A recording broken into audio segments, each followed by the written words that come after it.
Negotiating contracts can be tough for creators, something we at Aurora creators have been doing for a few years now.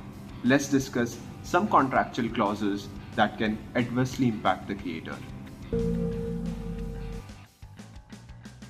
First one is the work for hire clause.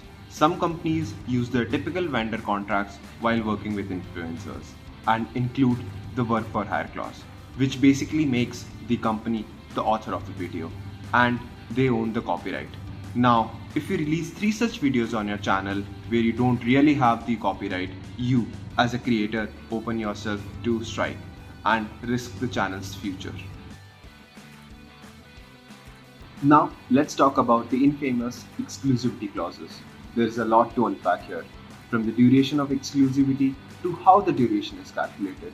But what's even more important is the consideration of competitor by a brand or an agency working on its behalf. Let's look at an example. An agency working on behalf of a VPN brand might include a blanket category, internet tools, as competition. Essentially, a VPN sponsorship could cost you a privacy tool or an antivirus deal.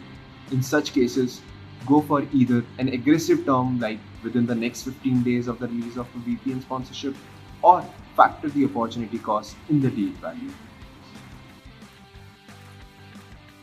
Another interesting clause that often comes up is the grant of rights clause, where a brand or even sometimes an agency on behalf of a brand asks for a worldwide, irrevocable, fully paid up royalty-free right and license to use, reproduce, repost, share and display the channel information of the creator. Unless this is explicitly discussed and factored in the opportunity cost, steer clear of such clauses. There are so many clauses to discuss, but that's for another video.